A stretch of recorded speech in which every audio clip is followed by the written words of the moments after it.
the former president himself kind of posted on social media yesterday. We are learning that CNN will hold an exclusive interview with Kamala Harris.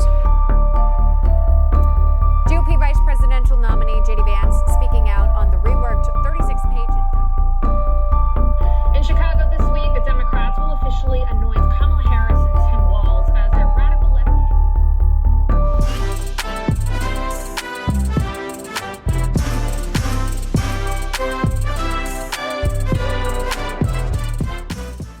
Well. It is political season. Now, show of hands, Oak Creek Franklin, show of hands as well. How many of you can't wait for it to be over? How many of you can't wait? Well, today we are beginning a brand new series called Offended 2024, and we are going to spend a few weeks talking about politics. Why? Because you are talking about politics, and we believe that our faith should influence and intersect every area of our life, and that includes the season that we're getting ready to go through, or I should say that we are already in. Now, let me just be upfront with you. I would rather not talk about this. And do you know why that is? I like to be liked, okay? And I realize that this topic is a minefield of emotions. I mean, there's just a lot of anger and anxiety and fear and contempt. And I think for many people, we feel exhausted about the whole thing already. But here's my motivation behind it.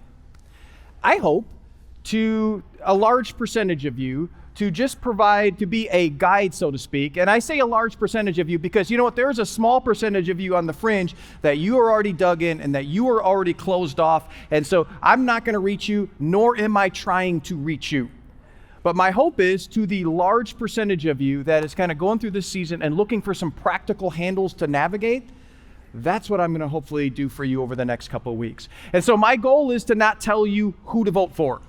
I mean, I will say this, I hope you do vote. And I think as a follower of Jesus, I think, we have a responsibility to exercise the freedoms that we have in our country, but I'm not going to tell you who to vote for. My goal is to elevate you and us above the fray and above the anger and above the fear and above the anxiety, because ultimately it's not who you vote for. It's not what party you align yourself with. It's not even where you stand on certain positions, so to speak. Ultimately, it's about having the heart of God in every area of our life, and that includes politics as well. And so over the next 2 weeks, we're going to talk about, well, how do we do that? Now, if you're here or you're watching and you're not a Jesus follower, you're thinking, oh, great. All right. I mean, I'm trying to escape the whole politics thing and now politics and church and all that stuff. And if you have a friend that invited you, they're not even looking at you right now, because you're like, I should have checked the series. I didn't realize that this was going to be the series, and here you are. But here's what I know. You are looking for a better way. And we really believe that there is a better way. And we hope you discover that as you go through the series. Now, here's what we're going over the next couple weeks. Today, what I want to do is I just want to talk about how do we personally prepare for the season that we're in. We're not going to look at what's going on out there. We're just going to focus on what's going on right here with us. And then next week, what I'm going to do is I'm going to talk about just the intersection of faith and politics and what that looks like. And so if I don't offend you this week, I will do my best to hopefully offend you next week. Now, I want to begin by just showing you a couple pictures. And here's the first picture. Now, how many of you have used a mousetrap in your life? Just let's be honest, use a mousetrap in your life. Yeah, probably some of you are still using a mousetrap in your life. Isn't it interesting about these traps is that, you put cheese on them, and it's like the mice are so stinking smart. They can get the cheese, and then you put peanut butter on them, and peanut butter is the doomsday for them. It's like, that they are only smart for so long. Here's another picture. This is a squirrel trap. This is interesting for me because last summer we had an invasion of chipmunks for some reason at our house. And so I had never used a squirrel trap or heard of a squirrel trap before. And so put out a couple squirrel traps around our yard. It didn't work. And so we got rid of the squirrel traps, and then someone said, hey, you should use these traps, And they didn't work either, but we killed a bunch of mice as far as that's concerned. So I guess they were just mice trapping it. No, what about this one right here? How many of you have one of these babies? How many of you have one of these? Yeah, for some of you, this is entertainment on Friday night. I mean, this really is. I mean, these things are awesome because what's great is, the blue light attracts those little demon-possessed mosquitoes to it. And then what happens? It makes this sound. Yeah, it's just a beautiful sound, isn't it? It's just a great sound. Now, here's the thing. Every single one of these traps that I just showed is designed to produce a sight or a smell that meant to draw something to it and then trap it. Now, you and I have a few of these in our lives. We all do. Maybe for some of you, it is shopping. And you love shopping, and you get home from work, and you're just kind of sitting there, and it's like Amazon is calling you, and it's like, you need new shoes. And you're like, this voice is calling me. I do need new shoes, And you're thinking about, I could have those shoes, delivered to me the next day, but you resist. And then later that night, you're on Instagram, and as you're on Instagram, all these advertisements from new shoes keep popping up. And you're thinking, this must be a sign from God. Others of you are trying to cut back on sweets. And so you've said, I'll only eat sweets on Friday, and then all of a sudden it's spilled over to part of the day Saturday and part of the day Sunday. But you're at work on during the week, and you're at work, and you walk into work, and someone brings, and it just baked a fresh plate of cookies, and you don't want to be rude. For others of you, you're trying to get over gossiping. You struggle with gossip, and someone comes in and they see you and they, did you hear about? And you lean in, you go like, I want to know because I want to make sure I pray for them. Now, there's actually a term for this in the digital realm. I bet you most of us have heard it. It's called clickbait. This is why when you're searching on Google or something like that, another search engine, you're searching on Google, and then all of a sudden, these images come up because they think that, this is what you want to look for, and so you want to click those images. It can be like this. You're on Google. You're searching for something, and then all of a sudden, you see these images of like J-Lo and Ben Affleck, and you're kind of thinking, are they still married? And I know she moved to L.A., and she's living in the Batcave somewhere, and oh, yeah, wait a minute. They aren't married anymore. Or, the big one lately is Taylor Swift and Travis Kelce and all this stuff kind of going on. Is she going to be at the game? Are they still together? Are they engaged? Is she pregnant? Now, a big one around here not too long ago was our dear friend Craig Counsell. And Craig Counsell, manager of the Brewers, and then decides to turn to the dark side and become the manager of the Chicago Cubs. And so here's what we do. We start clicking stuff, and then it's 20 minutes later or 2 hours later, and we're like, man, what was I thinking? Here's a big one that we're going through right now. It is political season. And we're seeing all the headlines of CNN and Fox and MSNBC and Newsmax, and it's, Trump and Harris and Trump and Harris, and, this is going to cost them if they don't do this, and we're going to lose this and all this stuff. And please hear me as I say this. I'm not saying don't be informed. As I said earlier, I want you to vote. What I'm saying is don't take the bait. Don't fall for the trap. What's the trap? We have a spiritual enemy, and his name is Satan. Many of us try to minimize him, but he is a spiritual enemy. And he has a trap set for every single one of us. And the bait isn't, hey, let's get them addicted. Hey, let's try to trash their marriage. Hey, let's keep them busy. Hey, let's not get them to worship me or devil worship. Now, do I think that he wants to see every one of those things? I do. What's the trap? What's his bait for every single one of us? It's this. Let's get them offended. Because when we're offended, we get angry. And then we get consumed with how we were wronged or how other people are wrong. Now, I would bet that every single one of us was probably offended in some way this week. If you drive in a Walmart parking lot, I guarantee you were offended, okay, by someone because they cut you off. Maybe for you were offended at the drive-thru, or maybe you were offended at the grocery store. Or maybe you were offended on social media as you read someone's post, or maybe you were offended by someone at home. Or for some of you on the way to church today, your kids offended you. And you're thinking about not picking them up for Ridge Kids because you're going, you know what? You keep them. You keep them. And you were just offended. Now, here's a time when almost every single one of us was offended. 4 years ago. And it was masks and no masks and vaccine, no vaccine, and who won the election and was it rigged? And we just got obsessed with all sorts of things. And as a result, we went down all these rabbit holes and conspiracy theories.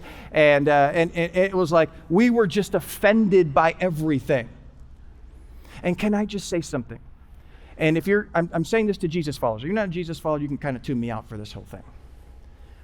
All this research has come out over the last 4 years.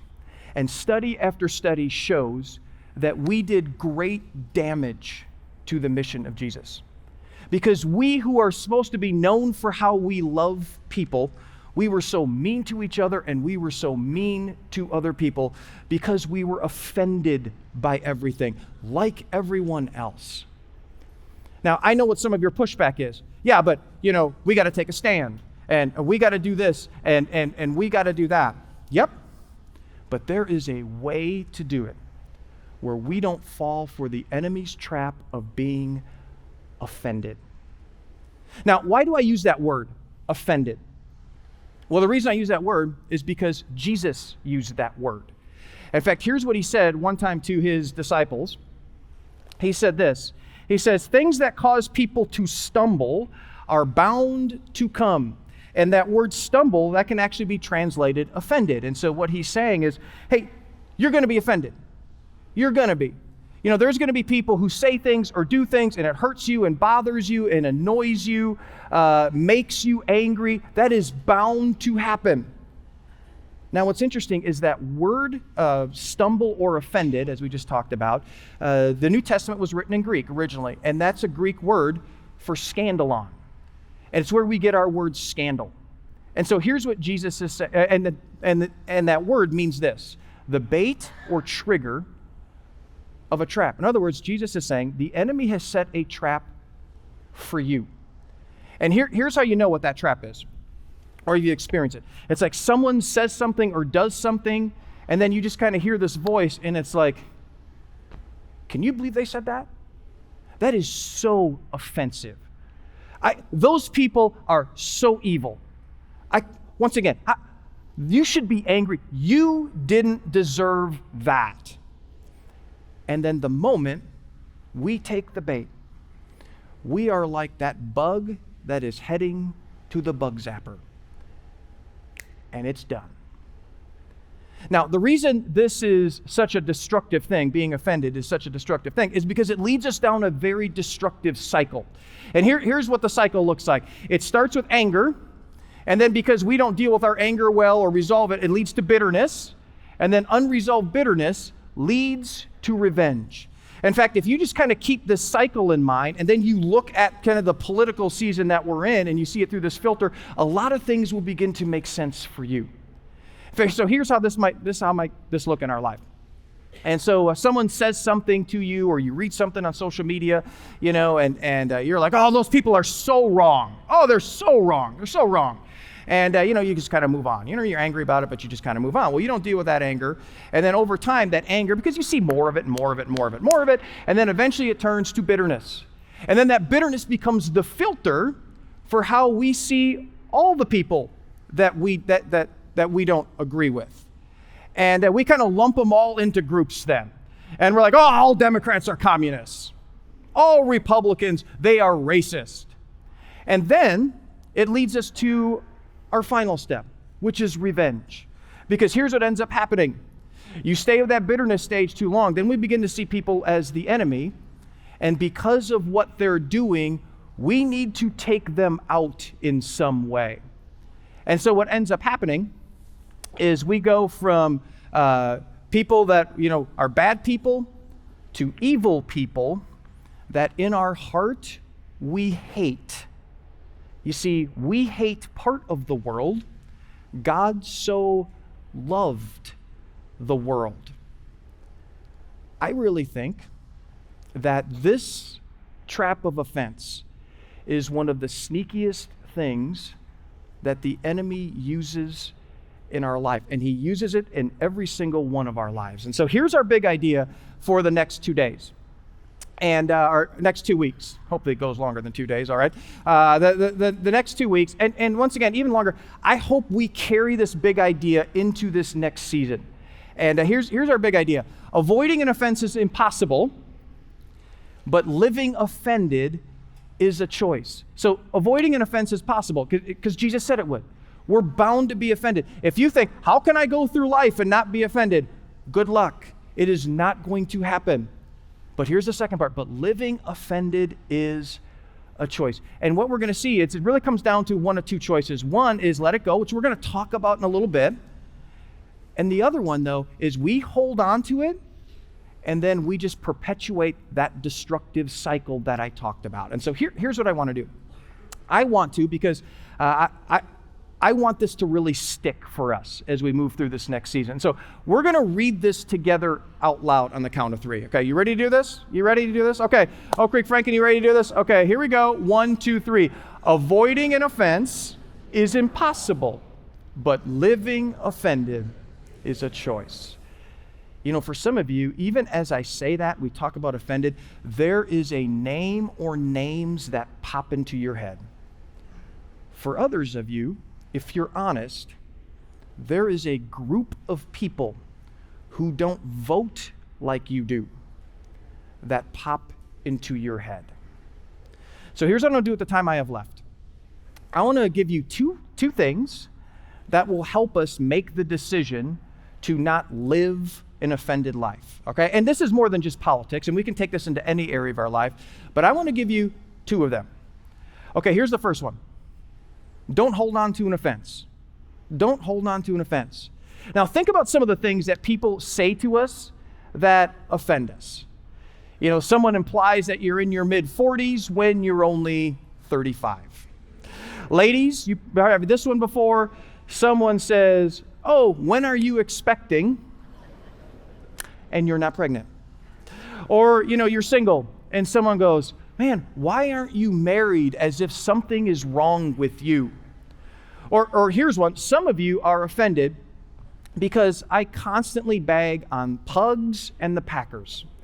And let me just say this. I was thinking about this week, okay, and putting this message together and all this stuff. I'm like, you know, I was just under deep conviction about the whole thing, and all the times I've slammed on the Packers and slammed on Pugs and all that stuff, and I even had a lady leave our church because I was bagging on Pugs and all that stuff. And so I want to say this to our church, and I just want to make it public. I'm sorry.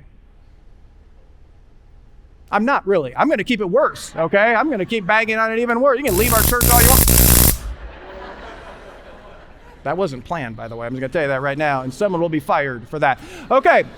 Now, the writer of Proverbs actually gives us some great wisdom on how to do this and gives a powerful word picture. Writer of Proverbs says this: a person's wisdom yields patience, which is interesting. Patience is one of the indicators of the Spirit's work in our life. So a person's wisdom yields patience. It is to one's glory to overlook an offense. Now, notice, not everyone overlooks an offense. Only wise people do. You see, you've probably met an offended person, and they're competitive, they're driven, they're successful, but you have never met an offended person who is wise. And then he says, it is to one's glory to overlook an offense. And that word for overlook means to pass over or step over. Now, let me just share with you a kind of cheesy preacher story, okay, pastor story, but it does the job of illustrating what this means. Okay, so there's this one day where this farmer went to the back of his farm, and as he was going back there, he came across this deep hole that they had dug a couple years earlier. And as he came to the hole, one of their donkeys had stepped into the hole. And so he looked down in the hole and he realized that the hole was too deep for him to pull the donkey out, and the hole was too deep for the donkey to come out. And so he made the decision to bury the donkey in the hole. Now it gets better, okay? So just kind of stay with me. All right, so he goes and gets a shovel, the farmer does, and he grabs the shovel and he scoops up some dirt and he throws the dirt, and the dirt lands on the donkey's back, and the donkey shakes it off, and then he steps up on the dirt. And then the farmer takes some more dirt and he throws the dirt and lands on the donkey's back, and the donkey shakes it off, and then he steps on the dirt again. And then one more time, the farmer takes the thing of dirt, throws it, lands on the donkey's back, and he shakes it off, and once again, he steps up on the dirt. I think you know where this is going. He is rising, and he is rising, and he is rising, and the farmer realizes, oh man, this is working. And so for the next 25 minutes, that farmer is taking dirt, and he's throwing dirt on the donkey's back, and the donkey's shaking it off, and he's stepping up on the dirt, and he's stepping up on the dirt, and he's stepping up on the dirt, and finally gets to this place where the dirt is so high that he just steps out of the hole. Now, why do I tell you that life-changing story? Because when we're offended, we can either internalize it, and when we internalize it, eventually we just hit that destructive cycle. Or what we can do is we can shake it off and step over it, which is what the writer of Proverbs tells us to do. Now, let me just tell you what that doesn't mean. Because what many of us do is we go to one of two extremes. And the one extreme is we just avoid conflict altogether. And so we're in conflict with someone, or anytime we're in conflict with someone, and then they ask, or someone else asks, they go, well, how are you doing? Is something wrong? No, I'm fine. No, I'm fine. No, I'm fine. And then you just kind of shove it down, because you don't want to deal with conflict. And then all of a sudden someone says something and it just triggers it, and then you explode all over that person. Why? Because you didn't shake it off and step over it. But there's this other extreme that many of us go to, that we take great pride in speaking our mind. And so here's what we do. We're like, well, I'm just going to speak my mind. I'm going to tell my truth. I'm going to tell it like it is.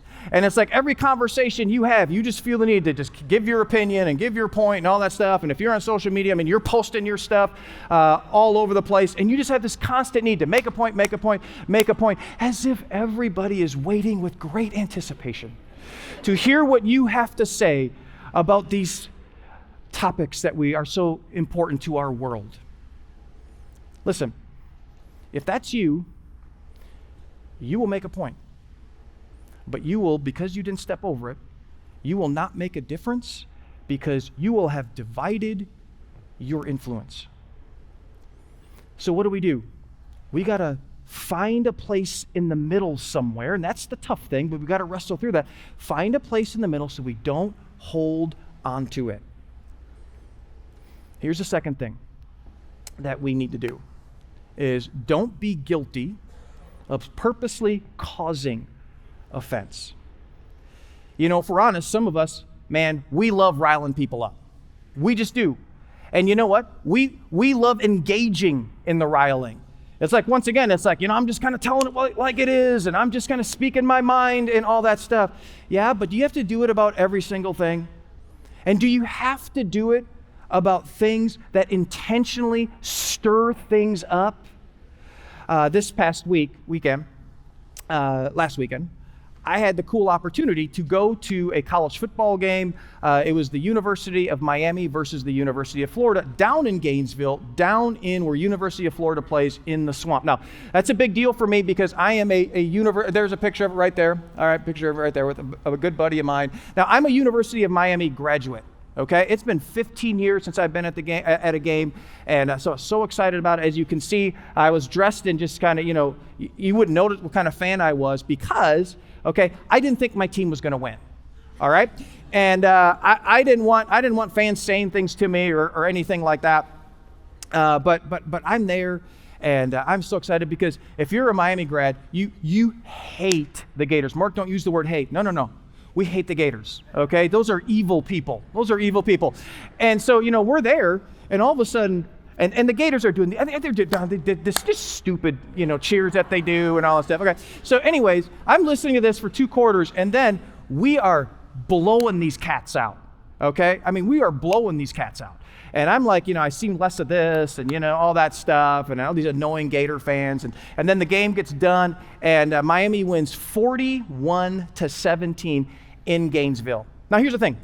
Everything in me Everything, because for 2.5 quarters, I was listening to all that pathetic, annoying cheering and, annoying Gator fans and how awesome they were and all stuff. And then we just stomped them. Everything in me wanted to rile them up. And there may have been a couple other Miami fans that were riling things up, which I was, tempted to get into, but I didn't. You know why? Because unlike Packer fans, I'm a humble winner. All right? And here's the thing. It is really difficult. It's really, really difficult, not to rile things up. Listen to these words that Jesus said right after he said, we're just going to be offended. Listen to these words after what he says. He says this. He says, okay, things that cause people to stumble are bound to come. We just read that. But then listen to this.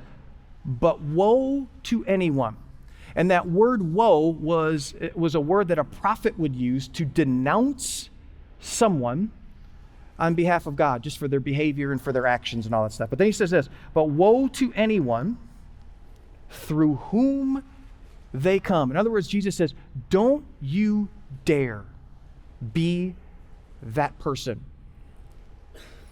Jesus is the one who said the most important commands, the two of them, are love God and love people. And then another time he elevated that, and then he says, I want you to love others as I have loved you. In fact, time and time again, Jesus would say, you show your love for God by the way we love others. And do you know what is not very loving? When we are intentionally doing things to offend people and stir the pot. Listen to how the Apostle Paul said it. He said it this way. He said, let your conversation, and when he means conversation, he means social media as well. That's conversation.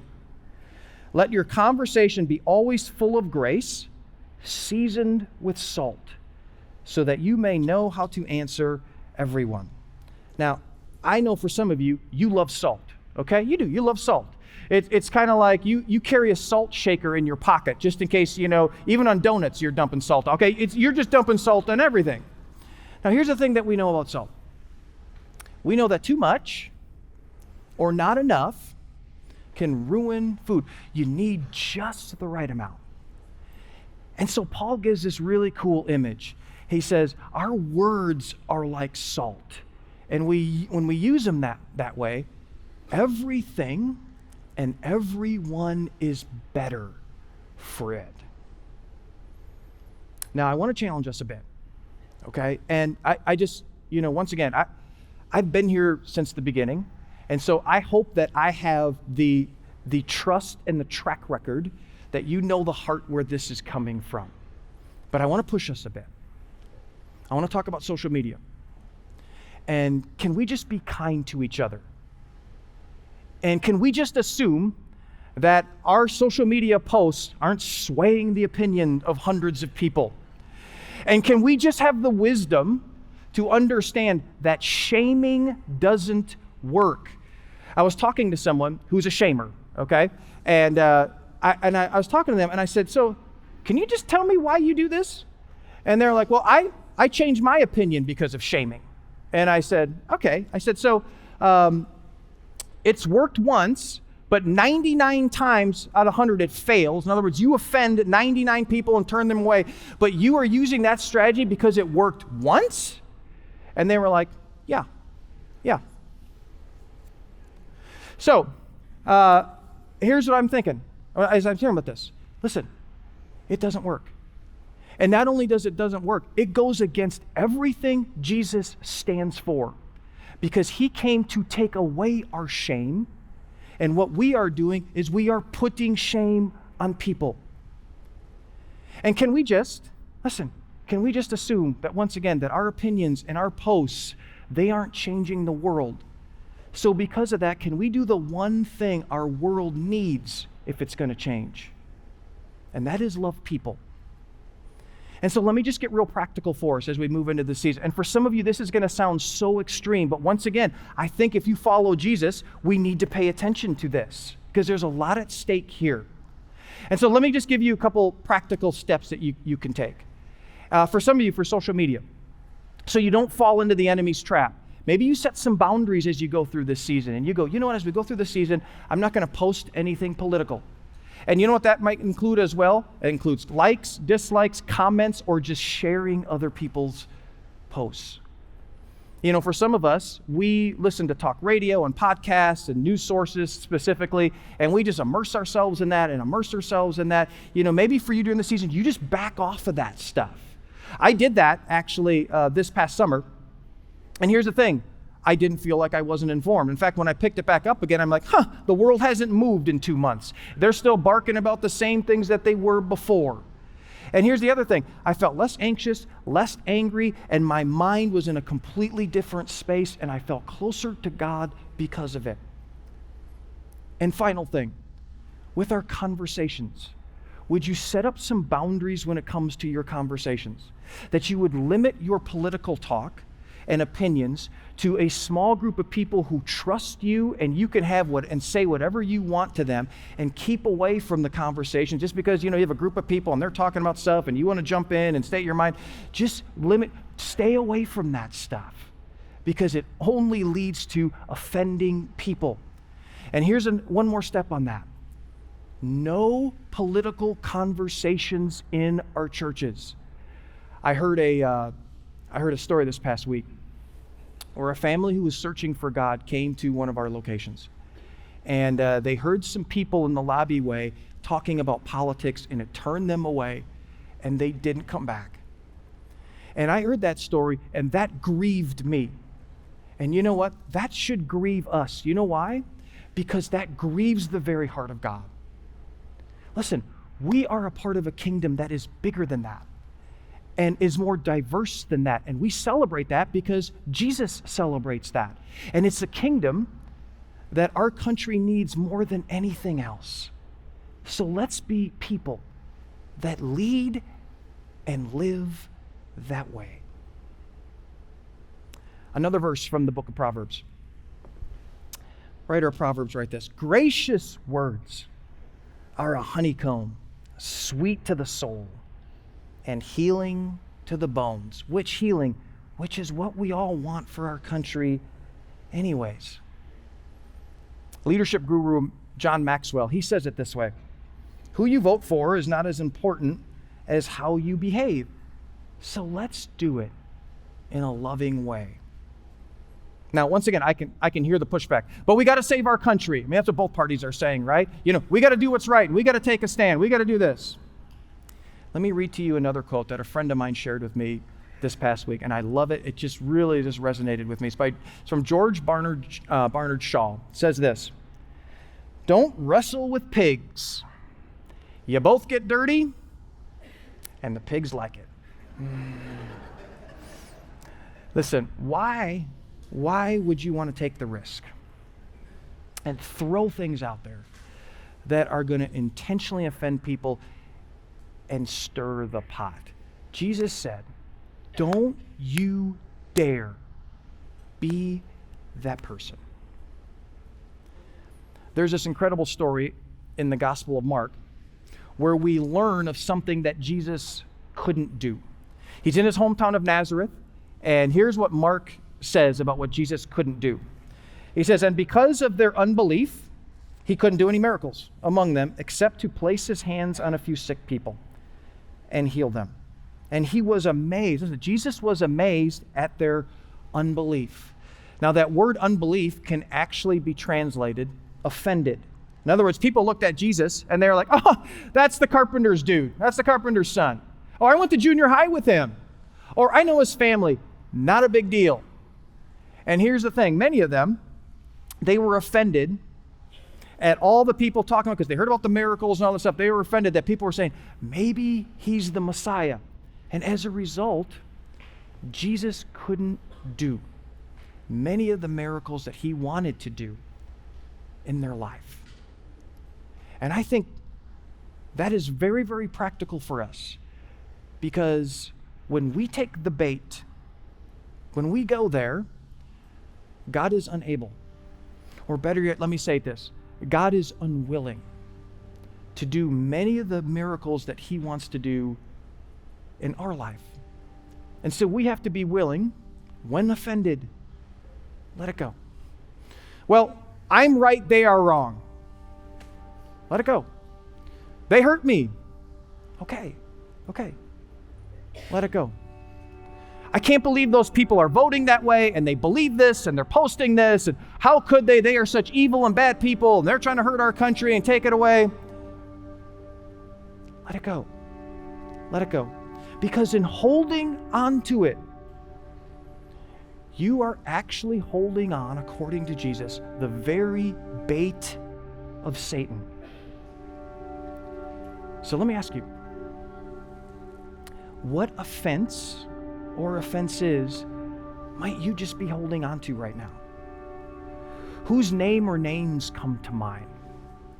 And what might it look like for you if you'd be willing to kind of shake that off and step over it by letting it go? By letting it go. Because I'm telling you, if you do, God will bring you a peace in the midst of just all the craziness and the uncertainty and the fear and the division in the midst of all of it. And so here's what I want us to do. Oak Creek Franklin, I want you to do this as well. I just want you to do something with me. Whether you feel like you've been offended or not, some of you are like, I'm offended now. Okay, great. It's perfect time. I want you to just take your fists and do like this. Okay, hold them tight like this. This is the offended posture. All right? It's the offended posture. I'm going to pray for us, and then we get to a point, and whatever that is for you, whoever that is, if it's a political party, whatever it may be, okay, we're just going to go, nope, we're letting that baby go before we leave here. Because avoiding an offense is impossible, but living offended is a choice.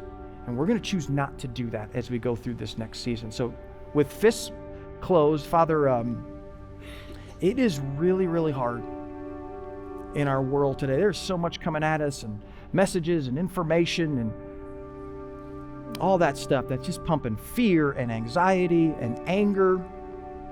And God, it's just so easy to just get caught up in the current of all that stuff. And God, we confess that we have got caught up in that stuff. And we've let that stuff be the narrative of how we see everything else.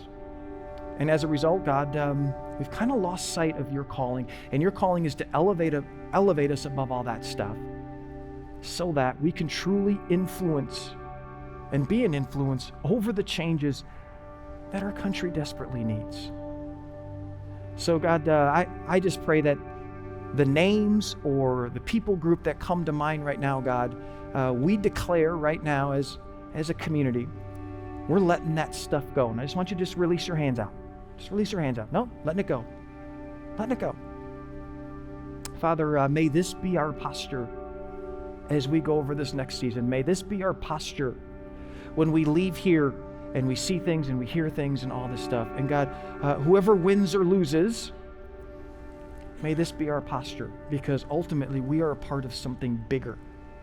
And it's the only thing that can truly impact our country for change, because God, it's you moving in human hearts, and it's you elevating us to be the people that you've called us to be and created us to be. God, may we be fully committed to that and not settle for anything less than that. God, you are the stinking best. You really are. We're grateful for you, and we pray this in your name. Amen.